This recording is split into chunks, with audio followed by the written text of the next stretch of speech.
Assalamualaikum warahmatullahi wabarakatuh. Waalaikumsalam warahmatullahi wabarakatuh. Yang saya hormati Bapak Arsad Suni selaku dosen pemangku mata kuliah Pendidikan dan Budaya Anti Korupsi dan teman-teman audiens yang saya hormati. Pertama-tama marilah kita panjatkan puji serta syukur kehadirat Allah Subhanahu wa taala karena atas berkat rahmat-Nya sehingga kita dapat berkumpul di kelas ini dalam keadaan sehat walafiat. Tak lupa pula salawat serta salam kita aturkan kepada junjungan kita Nabi besar Muhammad Sallallahu Alaihi Wasallam karena atas berkat rahmat-Nya sehingga kita terbebas dari alam kegelapan. Baik teman-teman, pada pagi hari ini kita akan melakukan seminar presentasi kelompok. Di sini ada 4 kelompok dengan topik yang berbeda. Langsung saja kita mulai dari kelompok 1 tentang korupsi dalam perspektif keluarga. Untuk penyaji, waktu yang diberikan 10 menit. Bismillahirrahmanirrahim. Assalamualaikum warahmatullahi wabarakatuh. Waalaikumsalam warahmatullahi wabarakatuh. Sebelumnya perkenalkan, nama saya Rian Dimati, perwakilan dari kelompok 1. Hari ini saya ditunjuk sebagai penyaji dalam bentuk diskusi dengan pembawaan judul korupsi dalam perspektif keluarga. Seperti yang kita ketahui, bahwa korupsi adalah salah satu masalah yang diburu oleh seluruh setiap negara. Bahkan PBB sendiri menyorot bahwa korupsi itu adalah hal yang sangat-sangat luar biasa, tidak bisa terkoordinir. Bahkan PBB sendiri mendirikan organisasi terkhusus untuk mencegah korupsi-korupsi di seluruh negara. Korupsi dalam perspektif keluarga. Seperti yang kita ketahui bahwa keluarga adalah tempat kita, anak-anak kita, adik-adik kita dalam memulai hidup di dunia ini. Bagaimana cara kita mengetahui hal-hal? Korupsi dalam perspektif keluarga adalah tindakan tidak jujur, manipulatif atau penyalahgunaan kepercayaan yang terjadi di lingkungan keluarga, yang kemudian melibatkan praktik-praktik yang merugikan kepentingan keluarga secara keseluruhan demi keuntungan pribadi atau kelompok tertentu. Di kulum dipuja-puja. Assalamualaikum semuanya. Waalaikumsalam warahmatullahi wabarakatuh. Terima kasih. Kali ini kita berbicara tentang korupsi dalam perspektif agama. Jika tadi teman-teman sudah mendengar dalam perspektif keluarga, jadi kita akan mendengar dalam korupsi dalam perspektif agama. Oke, next.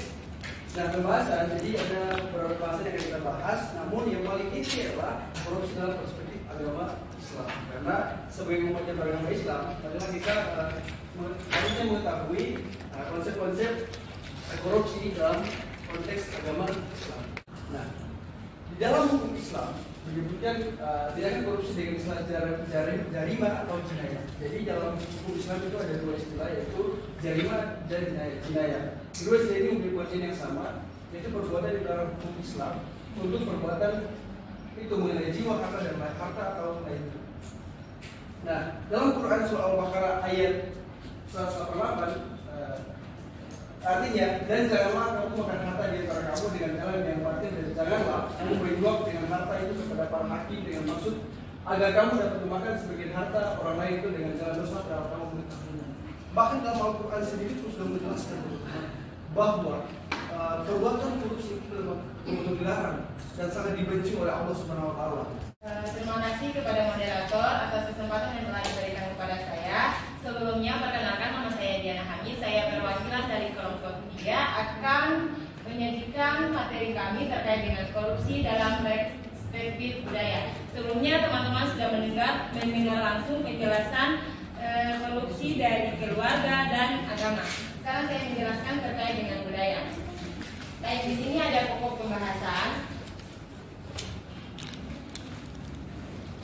Yang pertama yaitu definisi korupsi, penyebab korupsi, jenis korupsi, dan yang terakhir yang paling inti dari materi kami yaitu korupsi dalam perspektif budaya. Mungkin perspektif budaya. Korupsi dalam perspektif budaya perilaku yang bertentangan dengan nilai-nilai normal baik dari jujur, sosial, agama ataupun hukum. Sebagai contoh, di beberapa budaya, pemberian hadiah atau bantuan dalam konteks sosial dapat dianggap sebagai sebagai hal yang wajar. Namun, jika tindakan tersebut disalahgunakan untuk tujuan pribadi atau untuk mendapatkan keuntungan di luar norma, maka dapat berujung praktik korupsi. Adapun faktor-faktor budaya yang dapat mempengaruhi terjadinya korupsi di masyarakat. Yang pertama, budaya patronase. Budaya patronase ini antara jabatan, antara kayak atasan dan bawahan, tetapi tidak kinerja dalam profesional kerja. Yang kedua, toleransi terhadap korupsi. Ada beberapa budaya yang menganggap bahwa suap dan gratifikasi itu hal yang biasa. Itu yang disebut dengan toleransi terhadap korupsi. Yang ketiga, nilai kekeluargaan dan gotong royong. Nilai budaya dalam pemberantasan korupsi yang di sini kami ambil dari Ternate, Maluku Utara. Korupsi merupakan salah satu tantangan besar dalam pembangunan di Indonesia, termasuk Ternate, Maluku Utara. Dalam upaya pemberantasan korupsi, pendekatan hukum seringkali belum cukup efektif tanpa adanya dukungan dari pendekatan sosial dan budaya. Oleh karena itu, pemanfaatan kearifan lokal dan nilai-nilai budaya dapat menjadi strategi penting dalam mencegah dan pemberantasan korupsi di daerah ini.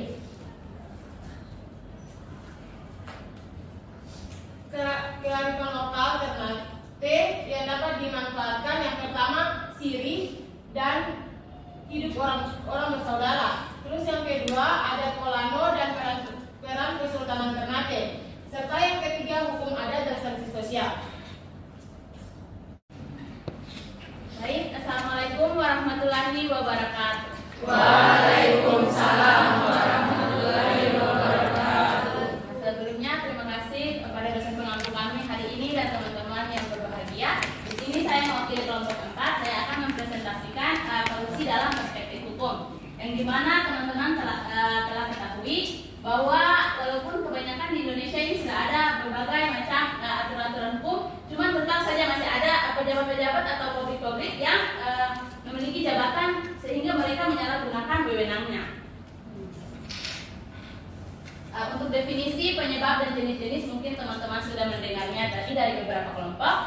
Jadi saya langsung saja ke pembahasan inti kami, yaitu korupsi dalam perspektif hukum. Korupsi di Indonesia sifatnya transnasional, yang dimana transnasional ini bukan hanya korupsi yang ada di Indonesia, tetapi ada pun sampai ke tingkat internasional. Sehingga beberapa koruptor di Indonesia mengirimkan uang ke luar negeri.